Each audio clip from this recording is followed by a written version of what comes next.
Morning friends आज से हम क्लास 12 यूनिट नंबर 3 इलेक्ट्रोकेमिस्ट्री का स्टडी जेईई एंड नीट के कंसर्न से हम उसका स्टडी करेंगे।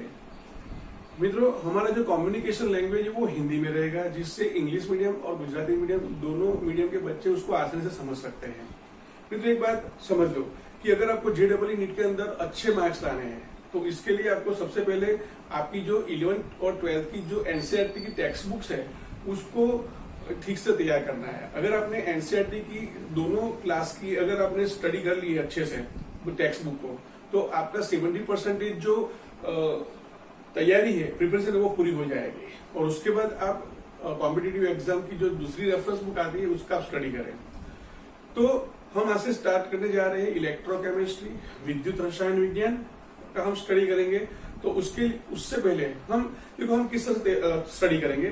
सबसे पहले तो हम डिफरेंट जो टॉपिक है उसकी थियरी पढ़ेंगे, थियरी को शॉर्ट में देख लेंगे और उसके बाद उसी के उस टॉपिक के हम उसके जेईई नीट के क्वेश्चंस को हम सॉल्व करेंगे, जिससे आसानी से वो टॉपिक पूरे से समझ में आ जाए। तो हम स्टार्ट करने जा रहे हैं इलेक्ट्रोकेमिस्ट्री। मित्रों, इलेक्ट्रोकेमिस्ट्री जो पूरा एक टॉपिक है वो 2 यूनिट में डिवाइड किया हुआ है। एक रेडॉक्स रिएक्शन जो हमने 11th स्टैंडर्ड में पढ़ा था, और दूसरा जो इलेक्ट्रोकेमिस्ट्री है जो हम क्लास 12 में पढ़ा है हमने। तो सबसे पहले हम एकदम से देख ले शॉर्ट में, तो क्लास 11 में हमने क्या पढ़ा था। तो क्लास 11 के अंदर हमने रेडॉक्स रिएक्शन में पढ़ा था कि रेडॉक्स रिएक्शन क्या है। पहले तो ऑक्सीडेशन क्या है, रिडक्शन क्या है, रेडॉक्स क्या है, ऑक्सीडेंट क्या है, रिड्यूशन क्या है, रिडक्टेंट क्या है, यानी ऑक्सीडाइजिंग एजेंट क्या है, रिड्यूसिंग एजेंट किसको बोलते हैं। ऑक्सीडेशन नंबर के बारे में पढ़ा था हमने, डिफरेंट स्पीसीज के अंदर से हमने डिफरेंट एलिमेंट्स का ऑक्सीडेशन नंबर कैसे निकालने हैं वो फाइंड करना हमने सीखा था। उसके बाद हमने टाइप्स ऑफ रेडॉक्स रिएक्शन देखा था, जिसके अंदर 4 टाइप्स के रेडॉक्स रिएक्शन थे। कॉम्बिनेशन रिएक्शन, फिर डीकम्पोजिशन रिएक्शन, देन डिस्प्लेसमेंट और सब्स्टिट्यूशन रिएक्शन, एंड लास्ट में हमने डिस्प्रपोर्शन रिएक्शन, विसमीकरण प्रक्रिया। इन चारों टाइप के रेडॉक्स रिएक्शन को हमने पढ़ा था। फिर हमने एसिडिक एंड बेसिक मीडियम के अंदर oxidation number method and half reaction जो मेथड है उसके हमने रेडॉक्स रिएक्शन को बैलेंस करना सीखा था। और लास्ट में हमने इलेक्ट्रोकेमिकल सेल के बारे में और थोड़ा कुछ हमने रिएक्टिविटी सीरीज या बोले तो इलेक्ट्रोकेमिकल सीरीज के बारे में हमने थोड़ा स्टडी किया था। तो अगर हम देखें तो जो जेईई नीट के अंदर जो क्वेश्चन आते हैं वो 11th स्टैंडर्ड में हमने जो टॉपिक्स पढ़े हुए थे उसमें से भी आ सकते हैं, और अभी जो हम पढ़ने जा रहे हैं इलेक्ट्रोकेमिस्ट्री जो हमने क्लास 12 के थियरी सारा पढ़ा हुआ है उसमें से भी क्वेश्चन आ सकते हैं। तो इलेक्ट्रोकेमिस्ट्री पोर्शन दो यूनिट में उसको डिवाइड किया हुआ है। एक स्टैंडर्ड 11 में पढ़ा था, उसके वीडियो लेक्चर आप देख लेंगे तो वो भी पूरा समझ में आ जाएगा। पर हम अगर इलेक्ट्रोकेमिस्ट्री स्टार्ट करने जा रहे हैं तो हम पहले थोड़ा सा एक रिकैप कर लेते हैं जिसकी हमें यहाँ जरूरत पड़ेगी। तो देखो फ्रेंड्स, रेडॉक्स रिएक्शन क्या है। तुम्हें पता है कि कोई भी रिएक्शन जब होता है तब रिडक्शन एंड ऑक्सीडेशन दोनों रिएक्शन जो है वो साइमल्टेनियसली होते हैं, एक साथ होते हैं। जब रिडक्शन होगा तब ऑक्सीडेशन जरूर होगा।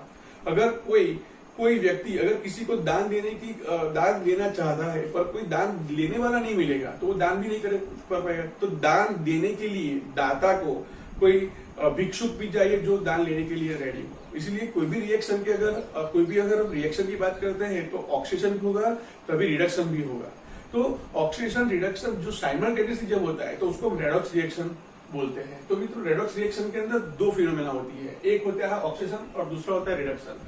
हम प्राइमरी क्लासेस में पढ़ा हुआ है कि जब ऑक्सीजन ऐड होता है और जब ऑक्सीजन गेन होता है तो उसको ऑक्सीजन बोलते हैं। उसी प्रकार से जब हाइड्रोजन गेन करता है तो उसको हम बोलते हैं रिडक्शन। ठीक है, उसको हाइड्रेशन भी बोल सकते हैं, हाइड्रोजनेशन भी बोल सकते हैं। पर हम अगर रेडॉक्स पॉइंट ऑफ व्यू से बात करते हैं तो जब हाइड्रोजन गेन करता है कोई स्पीसीज तो वो रिएक्शन रिएक्शन है, ऐसा हम बोलते हैं। उससे वाइस वर्सा अगर देखें तो अगर हाइड्रोजन लूज करता है तो हाइड्रोजन जब गेन होता है तो उसको रिडक्शन बोलते हैं, पर हाइड्रोजन जब लूज होता है तो उसको ऑक्सीजन बोलते हैं। उसी प्रकार से ऑक्सीजन गेन होता है तो उसको ऑक्सीजन बोलते हैं। तो जब ऑक्सीजन लूज होता है, कोई स्पीसीज लूज करता है ऑक्सीजन को, तो उसको रिडक्शन बोलते हैं। ये तो हमने प्राइमरी क्लासेस में पढ़ा हुआ है। फिर हमने देखा है कि इलेक्ट्रॉन जब लूज होता है, जब कोई स्पीसीज इलेक्ट्रॉन लूज करता है तो वो रिएक्शन ऑक्सीजन है ऐसा बोलते हैं, और अगर इलेक्ट्रॉन गेन करता है तो रिडक्शन रिएक्शन है ऐसा बोलते हैं। और ऑक्सीडेशन नंबर के बारे में हमने लास्ट ईयर पढ़ा था। What is oxidation number? क्योंकि कोई भी स्पीसीज है उसके ऊपर जो चार्ज है वो उसका ऑक्सीडेशन नंबर उसको बोला जाता है। तो जब कोई रिएक्शन के दौरान कोई स्पीसीज का ऑक्सीजन नंबर इंक्रीज होता है तो उसको ऑक्सीडेशन बोलते हैं, और किसी का कोई स्पीसीज में ऑक्सीडेशन नंबर डिक्रीज होता है तो उसको रिडक्शन बोलते हैं। हम उसका स्टडी कर लेते हैं पहले। तो जस्ट देखो कि सपोज मेरे पास जिंक है और जिंक और Cu2+ के साथ रिएक्शन हो रहा है। तो जब रिएक्शन होता है तब जिंक सॉलिड में से जिंक 2+ बनता है, एंड जो Cu2+ है वो Cu सॉलिड में कन्वर्ट हो जाता है। तो यहां पर आप देखो, तो यहां पर देखो ऑक्सीजन नंबर की अगर हम बात करें तो जिंक के ऊपर कोई ऑक्सीजन नंबर नहीं है, कोई चार्ज नहीं है, तो उसका ऑक्सीजन नंबर कितना हो जाएगा? 0 हो जाएगा। यहाँ पर ऑक्सीजन नंबर कितना है? +2। कोई भी स्पीसीज के ऊपर जो चार्ज है वो उसका ऑक्सीजन नंबर है। यहाँ Cu के ऊपर +2 चार्ज है तो ये +2 उसका ऑक्सीजन नंबर हो गया। यहाँ पर अगर Zn2+ की बात करें तो यहाँ पर जो +2 है वो उसका ऑक्सीजन नंबर है, और यहाँ पर कॉपर के ऊपर कोई चार्ज नहीं है, दैट मींस कि उसका ऑक्सीजन नंबर कितना है? 0 है। तो अगर हम यहाँ पर देखें तो यहाँ पर जो जिंक है उसका ऑक्सीजन नंबर कितना है? 0 है, और यहाँ पर Zn का +2 हो रहा है। तो उसका मीनिंग क्या हुआ? यहाँ पर अगर देखिए तो जिंक 2+ की ओर अब जाते हैं, यहाँ पर इस तरह से।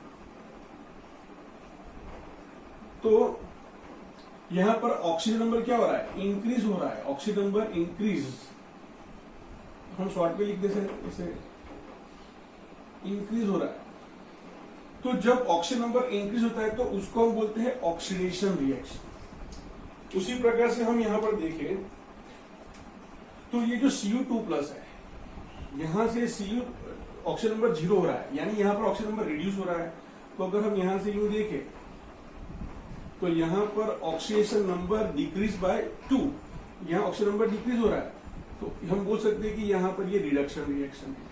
तो अगर हम ऑक्सीजन रिडक्शन की बात करते हैं तो हम बोल सकते हैं, देखो यहाँ पर जिंक में से जिंक +2 हुआ, यानी उसने इलेक्ट्रॉन क्या किया? लूज किया। तो लूजिंग इलेक्ट्रॉन ऑक्सीजन बोलते हैं।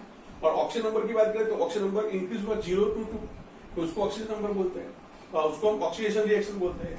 तो हमारे लिए ये दोनों इंपॉर्टेंस है, losing electron oxidation and increasing oxygen number is called oxidation reaction friends. ठीक है। और उसके बाद हम देखें अगर तो रिड्यूसिंग एजेंट जो ऑक्सीडेशन करता है, जो स्पीसीज खुद का ऑक्सीडेशन करता है तो दूसरों का क्या करेगा? दूसरे का वो रिडक्शन करेगा। तो जो खुद का ऑक्सीजन करता है उसको हम रिड्यूसिंग एजेंट बोलते हैं। इसको हम क्या बोलेंगे? रिड्यूसिंग एजेंट बोलेंगे। और जो खुद का रिडक्शन करता है वो दूसरे का क्या करेगा? ऑक्सीडेशन करेगा, तो उसके लिए उसको ऑक्सीडाइजिंग एजेंट बोल सकते हैं। तो यहाँ पर जो जिंक है उसने खुद का क्या किया? ऑक्सीडेशन किया, और दूसरे का क्या किया उसने? क्योंकि Cu2+ को उसने इलेक्ट्रॉन देकर उसको कॉपर में कन्वर्ट किया, यानी खुद का उसने क्या किया? रिडक्शन, खुद का ऑक्सीडेशन किया। खुद का अगर देखा जाए तो ऑक्सीडेशन किया, पर अगर हम Cu2+ की बात करें तो उसका उसने क्या किया? उसको रिड्यूस कर दिया। तो यहां पर जो जिंक है वो क्या हो जाएगा? यहाँ पर रिड्यूसिंग एजेंट हो जाएगा। हम ऐसा बोल सकते हैं कि a chemical species tends to reduce other substance is called, क्या बोलेंगे उसको हम tend to reduce, उसको reducing agent बोलेंगे, जिसको हम reductant भी बोल सकते हैं। ऑक्सीडाइजिंग एजेंट किसको बोलेंगे? जो सेल्फ रिड्यूस होगा, और दूसरा का ऑक्सीडेशन करेगा, जिसको हम ऑक्सीडाइजिंग एजेंट बोलते हैं। तो यहाँ पर देखो जो Cu2+ है उसने उसको खुद का रिडक्शन किया, तो उसके लिए उसको इलेक्ट्रॉन चाहिए थे, वो किसने दिए? जिंक ने दिए। ठीक है। तो यहाँ पर Cu2+ वो जिंक का ऑक्सीजन कर रहा है, यानी Cu2+ जिंक के लिए क्या हो जाएगा? ऑक्सीडाइजिंग एजेंट हो जाएगा। तो मित्रों ऐसे भी याद रख सकते हैं कि अगर ऑक्सीजन नंबर इंक्रीज होता है जिसका, वो रिड्यूसिंग एजेंट की तरह एक्ट करेगा, और जिसका जो स्पीसीज खुद का उसका ऑक्सीजन नंबर डिक्रीज हो रहा है तो वो ऑक्सीडाइजिंग एजेंट की तरह एक्ट करेगा। फ्रेंड्स, हमने 11th स्टैंडर्ड के अंदर रेडॉक्स रिएक्शन के कई एक्सपेरिमेंट भी देखे थे, जिसमें से एक था कॉपर सल्फेट का सॉल्यूशन एक बीकर में लिया हुआ है, और ये कॉपर सल्फेट का जो सॉल्यूशन है वो ब्लूइश कलर, उसका अपीयरेंस है ब्लूइश कलर है, जिसके अंदर हमने जब जिंक रोड या Fe का रोड उसके अंदर हमने ऐड किया, Fe का रोड यानी Fe का जिंक या Fe का अगर रोड उसके अंदर डालते हैं तो यहाँ पर रेडॉक्स रिएक्शन होता है। आफ्टर सम टाइम्स जब हम इस एक्सपेरिमेंट का जब ऑब्जर्वेशन करते हैं तो हमें देखने को मिलता है कि यहाँ पर जो ब्लू कलर था वो उसकी इंटेंसिटी, उसकी तीव्रता धीरे धीरे से कम होती जा रही है। और ये जो जिंक रोड है उसके ऊपर तो के जो रेड स्पॉट है वो दिखने को मिलेंगे। जो यहाँ पर हम ये ऑब्जर्व कर सकते हैं कि यहाँ पर जो रेड स्पॉट है वो कॉपर के यहाँ पर डिपोजिट होने की वजह से हो रहा है। और यहाँ पर जो कॉपर +2 जो सॉल्यूशन में था जिसकी वजह से कलर जो एक्वियस सॉल्यूशन का जो था ब्लू कलर वो धीरे धीरे कम हो रहा है, यानी Cu2+ रिड्यूस हो रहा है यहाँ पर। एंड जो जिंक है वो खुद ऑक्सीडाइज हो रहा है और जिंक 2+ कलरलेस होता है, इसलिए वो जो सॉल्यूशन है धीरे धीरे से कलरलेस होता जा रहा है। तो यहाँ पर हम देखें तो रिएक्शन क्या हो रहा है यहाँ पर, क्योंकि देखो पहले तो समझ लो यहाँ पर जो जिंक है, जिंक मेटल है, यहाँ पर कॉपर मेटल का आयन यहाँ पर है। तो हमने 11th स्टैंडर्ड में मेटल रिएक्टिविटी सीरीज को हमने पढ़ा था, थोड़ी स्टडी की थी मेटल रिएक्टिविटी सीरीज। तो दो मेटल में से जो कोई मेटल ज्यादा रिएक्टिव होगा, यानी वो आसानी से, जो मेटल रिएक्टिव ज्यादा होगा वो आसानी से इलेक्ट्रॉन लूज करेगा, उसकी टेंडेंसी इलेक्ट्रॉन लूज करने की होगी। और जो मेटल जिसका मेटल रिएक्टिविटी सीरीज में जो नीचे आता है, यानी उसकी रिएक्टिविटी कम होती है, उसका वहां पर रिडक्शन होता है। तो यहाँ पर हम देखें तो zinc is more active than copper. So यहाँ पर क्या हो रहा है यहाँ पर, क्योंकि यहाँ पर जो जिंक रोड है, जिंक रॉड वो क्या करता है, इलेक्ट्रॉन लूज करता है, Zn2+ में कन्वर्ट होता है, यानी ये ऑक्सीडेशन रिएक्शन होता है। तो यहां से जो जिंक 2+ है वो सॉल्यूशन में जाता है in the form of Zn2+। और यहाँ पर जो 2 इलेक्ट्रॉन रिलीज किए वो यहाँ पर जो Cu2+ आयन था सॉल्यूशन के अंदर, Cu2+ आयन, वो उसको लेकर यहाँ पर Cu में डिपोजिट होगा, एज कॉपर एटम वहां पर डिपोजिट हो जाएगा। तो यहाँ पर रिएक्शन का क्या होता है, क्योंकि Cu2+ एक्वियस वो क्या हो रहा है, 2 इलेक्ट्रॉन को गेन करता है।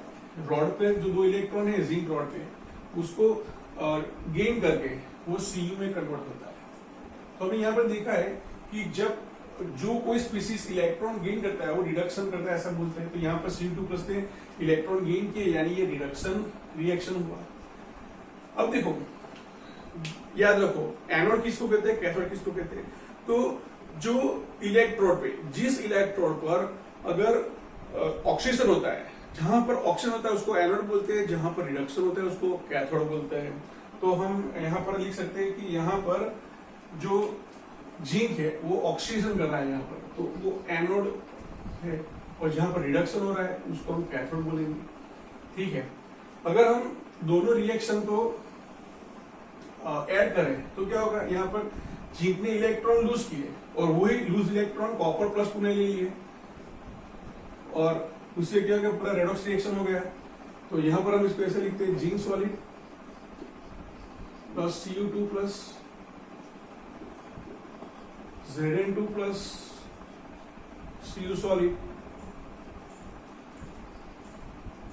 तो ये पूरी जो रिएक्शन होती है उसके दौरान क्या होता है, जो इलेक्ट्रॉन ट्रांसफर होते हैं। कोई स्पीसीज है वो इलेक्ट्रॉन रिलीज करता है और कोई दूसरा जो स्पीसीज है वो इलेक्ट्रॉन को एक्सेप्ट करता है। ठीक है, और इसकी वजह से ऑक्सीजन रिडक्शन दोनों रिएक्शंस होते हैं। इसी एक्सपेरिमेंट को ध्यान में रखते हुए इन 1836 British scientist John Frederick Daniell जो साइंटिस्ट था, उसने इलेक्ट्रोकेमिकल सेल बनाया। उसने सोचा होगा कि यहाँ पर जो इलेक्ट्रॉन ट्रांसफर हो रहे हैं, यही इलेक्ट्रॉन को हम किसी एक ऐसी कोई डिवाइस बनाएं जिससे इलेक्ट्रॉन ट्रांसफर हो सके। तो वो इलेक्ट्रॉन का जो फ्लो हो रहा है उससे हम केमिकल एनर्जी में से इलेक्ट्रिकल एनर्जी उसको जनरेट कर सकते हैं। तो उसी टॉपिक को ध्यान में रखते हुए फ्रेडरिक डैनियल ने एक इलेक्ट्रोकेमिकल सेल बनाया जो उसके नाम से पहचाना जाता है, डैनियल सेल के नाम से, जिसका हम अभी स्टडी करेंगे।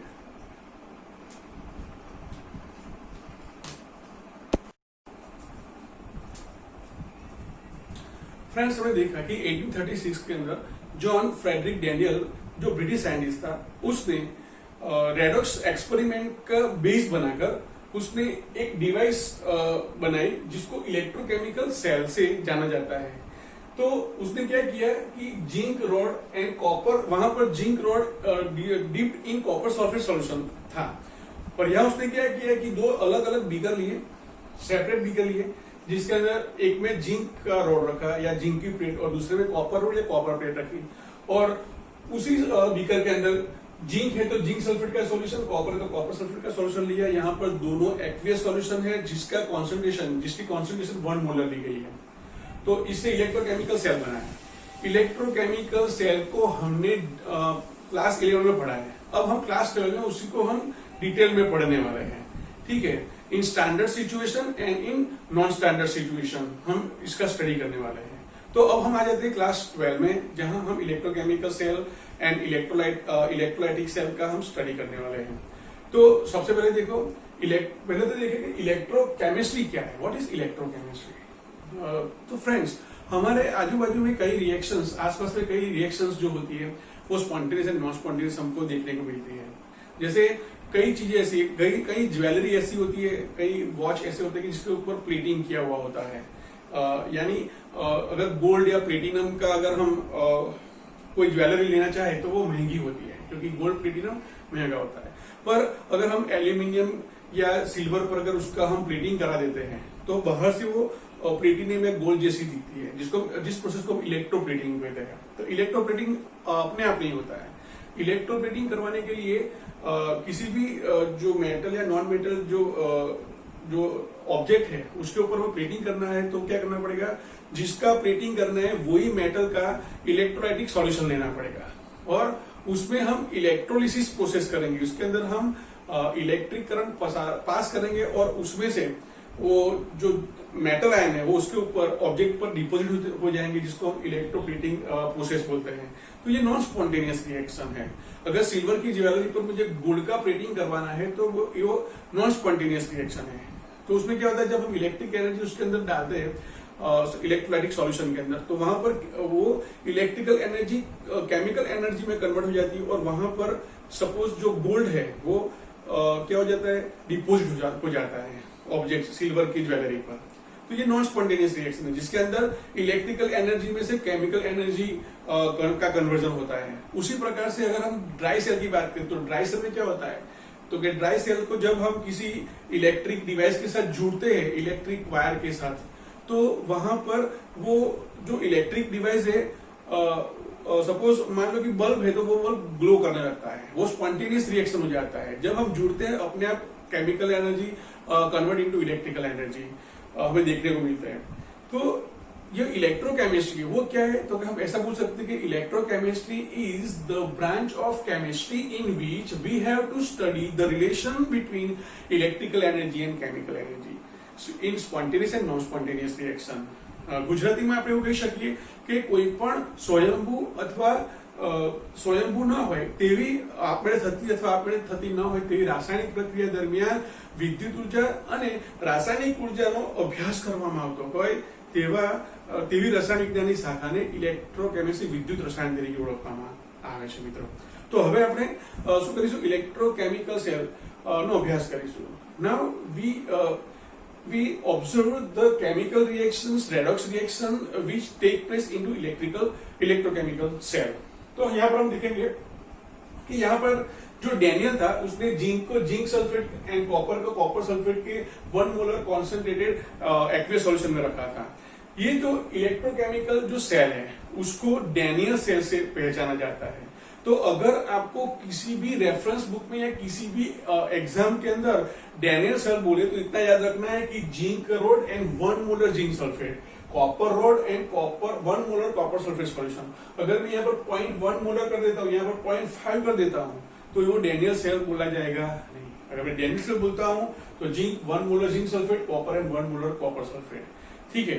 अब हम ये डैनियल सेल के बारे में स्टडी करें उससे पहले देख लो यहाँ पर जो ये इलेक्ट्रोकेमिकल सेल है वो कई नामों से जाने जाते हैं। जैसे जो यहाँ पर देव जी, आप ऐसे याद रख सकते हैं, देव जी। देव जी इसमें जो डी है is stand for Daniell cell. जो डी है फॉर डैनियल सेल है। Daniell cell. E for electrochemical cell. V for voltaic cell. And G for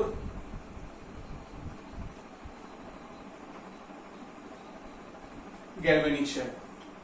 तो voltaic cell and galvanic cell ये दोनों इटालियन दो साइंटिस्ट थे जिन्होंने भी ऐसे इलेक्ट्रोकेमिकल सेल बनवाए, तो उनके नाम पे से भी ये जो इलेक्ट्रोकेमिकल सेल है ये voltaic cell and galvanic cell से जाने जाते हैं। लुइजी गैल्वेनी इटालियन साइंटिस्ट था, लुइजी गैल्वेनी, उसके नाम से गैल्वेनिक सेल बोला जाता है। एंड एलेजेंड्रो वोल्टा जो साइंटिस्ट था उसके नाम से वोल्टेइक सेल बोला जाता है। तो फ्रेंड्स यहाँ पर याद रखो कि जो डैनियल सेल है वो इलेक्ट्रोकेमिकल सेल भी है, वोल्टेइक सेल भी है एंड गैल्वेनिक सेल भी है।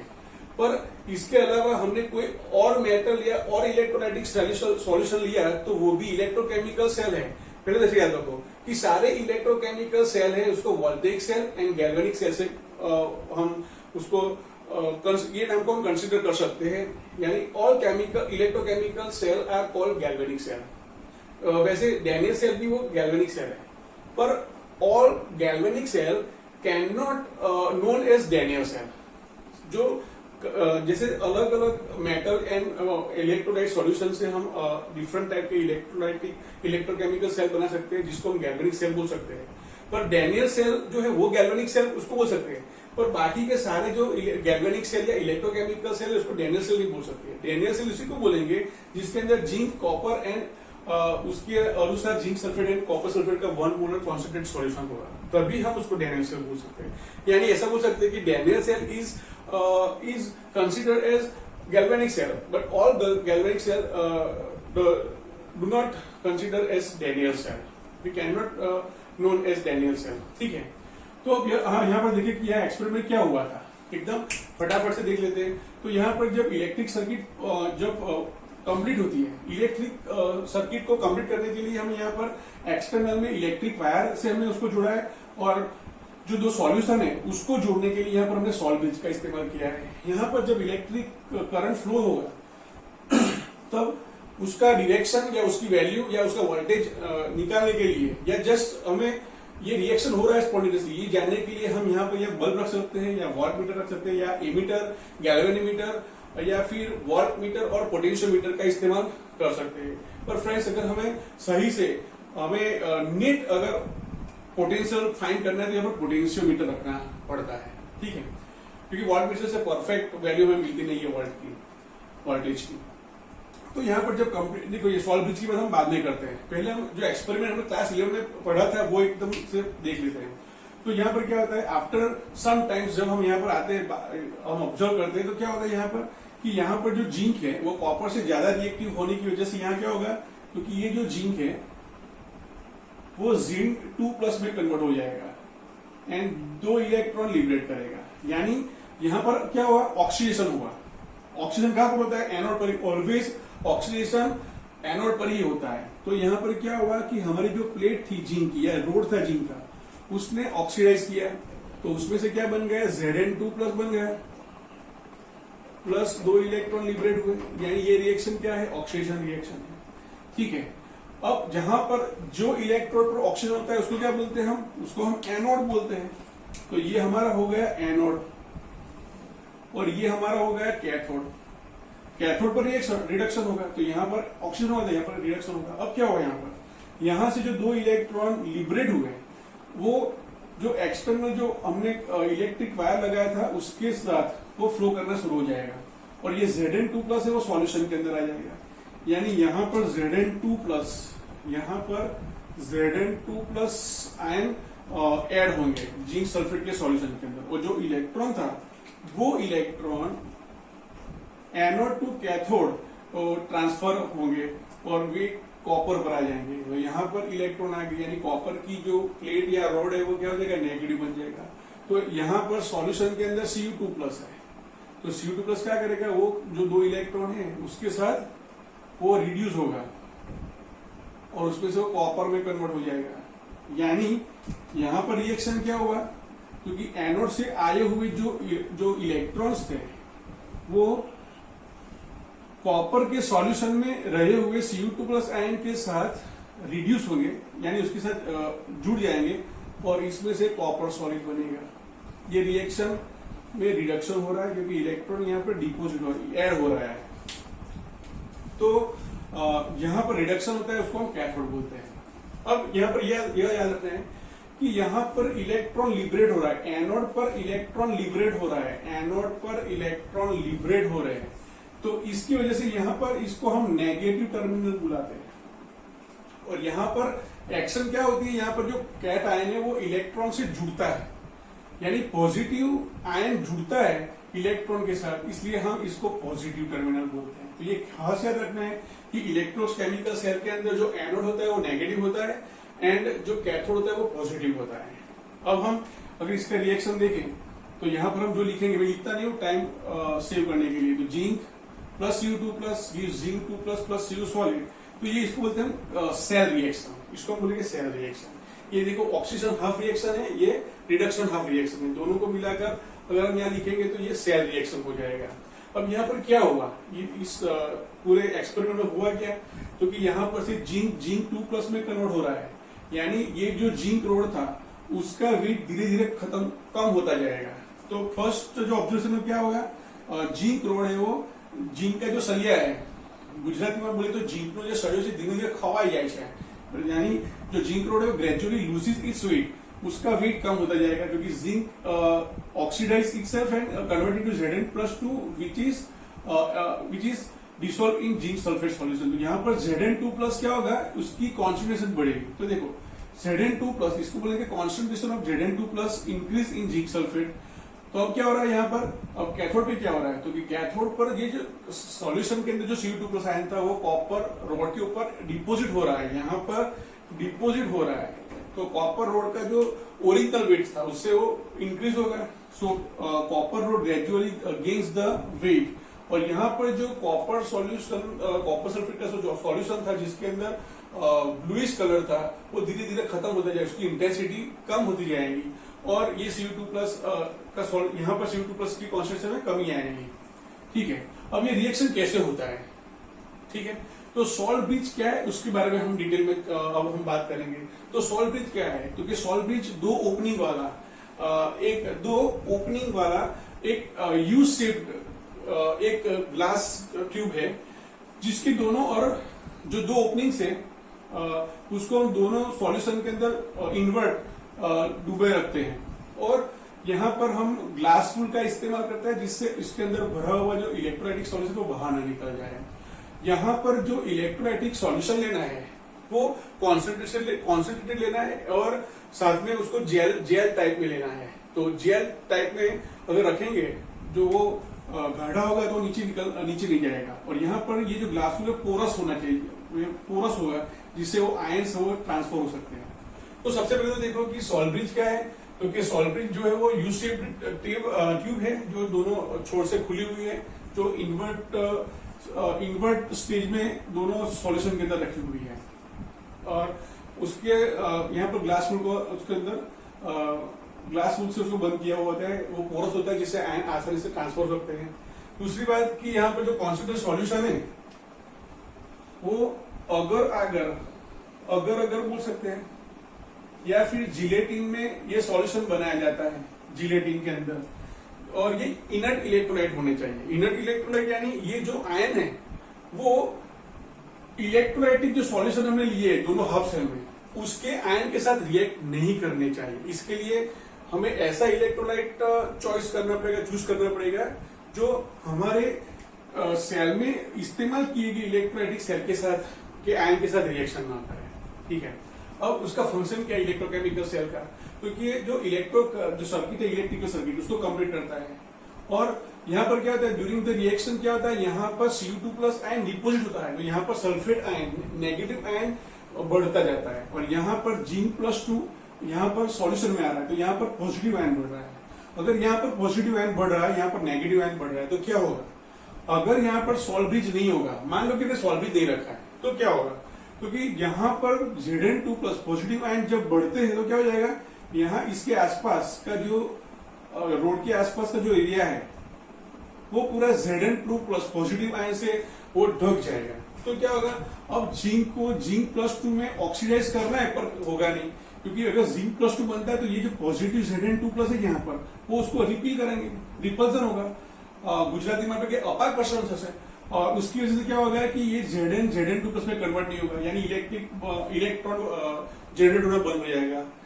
और यहाँ पर क्या होगा कि जितने भी इलेक्ट्रॉन यहाँ पर आए वो इलेक्ट्रॉन Cu2+ को डिपोजिट करेंगे कॉपर रॉड पर। तो अब यहाँ पर क्या होगा, क्योंकि यहाँ पर भी ये जो सल्फेट आयन है उसका कॉन्सेंट्रेशन बढ़ेगा, तो रॉड के आसपास क्या हो जाएगा, तो ये सल्फेट आयन बढ़ जाएंगे। अगर सल्फेट आयन नेगेटिव आयन बढ़ गए तो अब ये इलेक्ट्रॉन जो नीचे आना चाहते हैं वो नहीं आ पाएंगे। क्यों, ये नेगेटिव आयन इलेक्ट्रॉन को रिपेल करेगा तो नीचे आएगा ही नहीं, अगर नीचे नहीं आएगा तो Cu2+ रिडक्शन ही नहीं कर पाएगा।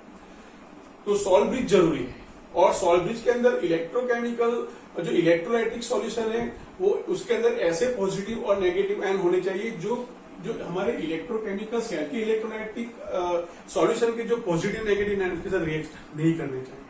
दूसरी बात यह याद रखनी है कि इसमें इस्तेमाल किए गए हुए जो सॉल्ट है वो सॉल्ट के अंदर जो पॉजिटिव नेगेटिव आयन उनकी मोबिलिटी सेम होनी चाहिए।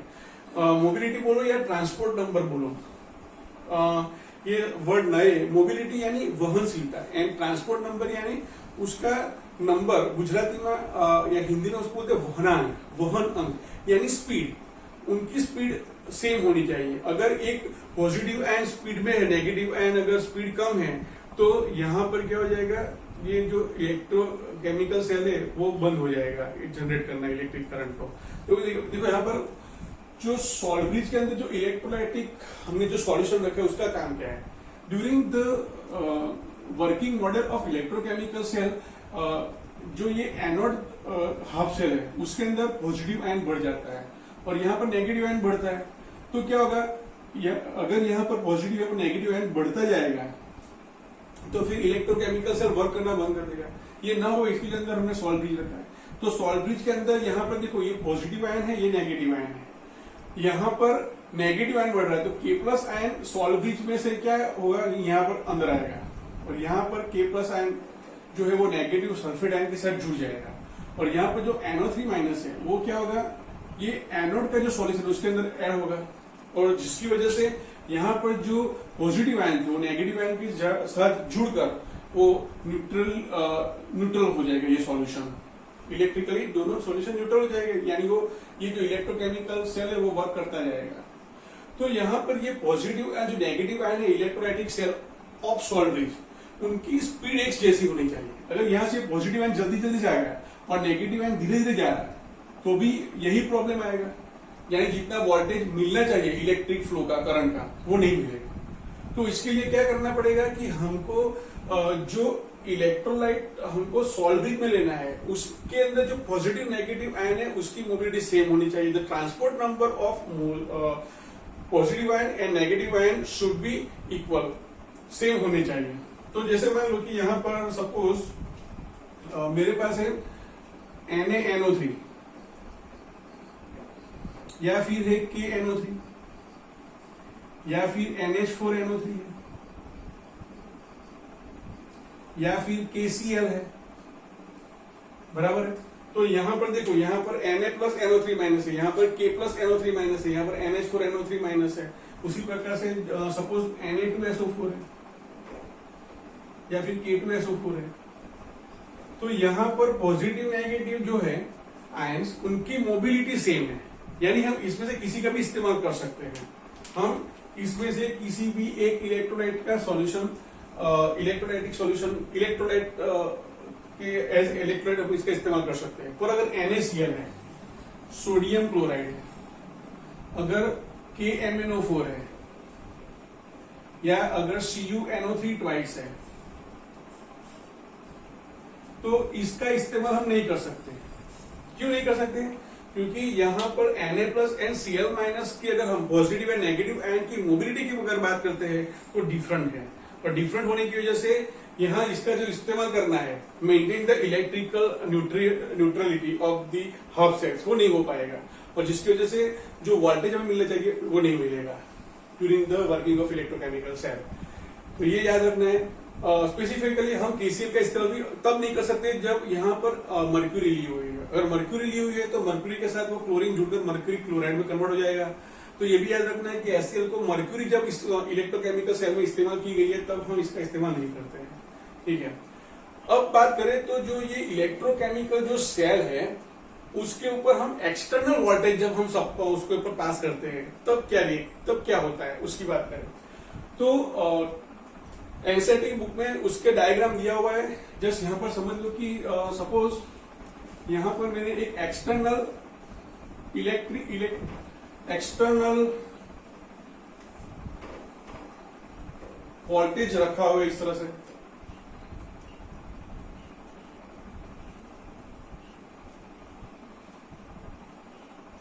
और यहां पर रेजिस्टर इस तरह से रखा हुआ है और यहां से इस तरह से की रखी हुई है। तो जैसे जैसे रेजिस्टर बढ़ेगा, रेजिस्टर जितना ज्यादा होगा उतना जो एक्सटर्नल वोल्टेज जो कम होता जाएगा। तो हम डायरेक्टली हम ऐसा ले लेते हैं। अब देखो ये जो पूरा इलेक्ट्रोकेमिकल सेल है उसके लिए हमें जो वोल्टेज मिलेगा ई सेल मिलेगा, इसका ई नॉट सेल, ये क्या है हम बाद में पढ़ेंगे, जो 1.1 वोल्ट है। तो डैनियल सेल के अंदर जो हमें पोटेंशियल मिलता है, cell potential, standard cell potential होता है 1.1 वोल्ट। तो जब हम उसको एक्सटर्नल डिवाइस के साथ जब हम जोड़ते हैं और वहां से जो हम इलेक्ट्रिक करंट सप्लाई करते हैं, अगर वो 1.1 वोल्ट से कम होगा तो ये रिएक्शन चलता रहेगा।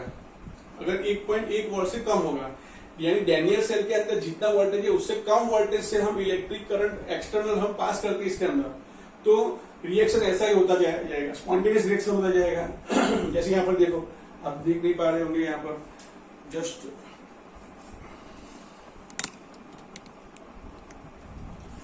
तो यहाँ पर आप देख सकते हैं कि जब एक्सटर्नल जो पोटेंशियल है अगर वो 1.1 वोल्ट से ज्यादा है तो ये स्पॉन्टेनियस रिएक्शन होता रहेगा।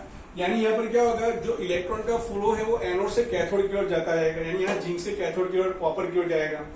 करंट का फ्लो कॉपर से यानी कैथोड से एनोड की तरफ जाएगा। और यहाँ पर जो जिंक है वो धीरे धीरे क्या होगा, डिसॉल्व होता जाएगा, यानी जिंक जो है Zn+2 का कॉन्सेंट्रेशन बढ़ता जाएगा।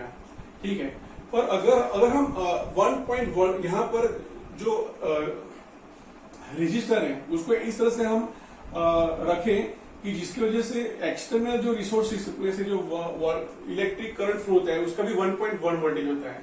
यानी external voltage and Daniell cell voltage अगर सेम हो जाता है 1.1 वोल्ट तो कोई भी रिएक्शन नहीं होगा। पर अगर हम एक्सटर्नल वोल्ट को अगर हम ज्यादा कर दें, ये जो की है उसको यहाँ पर रख दें, तो क्या होगा, एक्सटर्नल वोल्टेज बढ़ जाएगा। जब एक्सटर्नल वोल्टेज बढ़ जाएगा तो ये नॉन स्पॉन्टेनियस रिएक्शन जो है ये स्पॉन्टेनियस नॉन स्पॉन्टेनियस हो जाएगा। यानी अब रिएक्शन वाइस वर्सा ऑपोजिट होगा।